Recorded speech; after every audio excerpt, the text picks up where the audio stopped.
When do you start to know that you are an artist? That's a good question, Pearl. I guess I was always obsessed with art since as a little kid. So it was always like for me like a magic window into another world of art, and I was always had like a memory for paintings, and like definitely had a big gravitational pull for me. So I was reading art history all the time, and in my imagination I was always an artist somehow. You start to do other trade, and then you pull yourself back as an artist. Yeah. And that is completely not like the traditional way of starting an art career. The same as Warhol. So Warhol does inspire you in many ways. Yeah, definitely. Warhol is definitely an inspiration. But I think for me also it was like I was always coming at even making clothes and the whole idea of a brand from a creative point of view. I mean, I was very inspired by the holistic creative power of clothes, or a way as an opportunity to be wearable art and take art out of off the walls and into the street. I was very interested in that idea, but I liked the practical commercial aspect of it because it also was a way of helping me pay bills and actually make a living. When you talk about doing your label, doing brand, doing fashion, that is a creative part of your creative. But when you step into a contemporary art, we're talking a conceptual art. So how do you transfer your creativity into a conceptual art?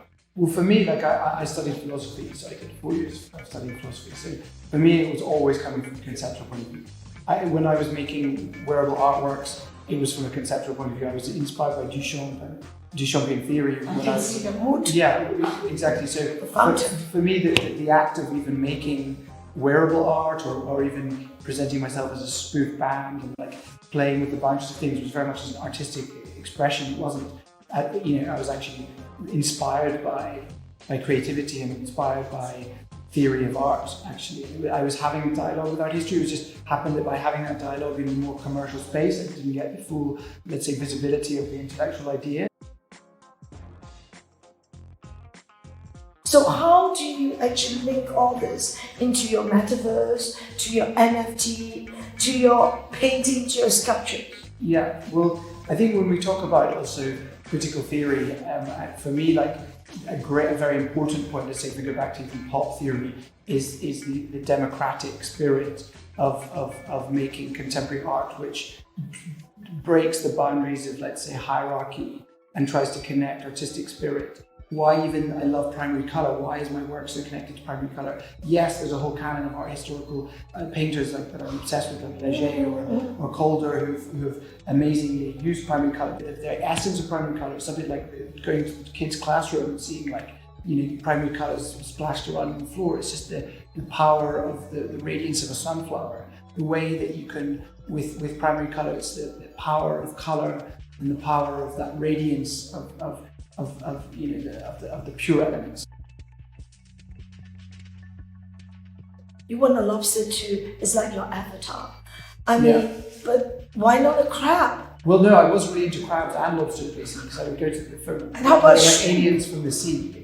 And I guess then the more as a kid I was like studying art history and stuff, the more I would see lobsters appearing in the 18th century in Dutch still life paintings. Yes. If you look at that genre of painting Dutch still lifes, and how the lobster really is like an alien, amazing pop alien in the middle of these paintings, commanding such attention, and there's such iconography. In 10 years' time, where would you see yourself at? Well, for me, what inspires me, I guess, is to push the possibilities of artistic, possibility. Like I think, obviously, creating my own planet metaverse is a big thing for me. Like to really push that and make that the most groundbreaking experiential art experience. I think the continued development of my own language. Obviously, I have my own avatar and my own world around the avatar. And even just on a very aesthetic level, that's constantly developing and mutating and narrative is building. I mean, at the end of the day, everything is storytelling. And Absolutely.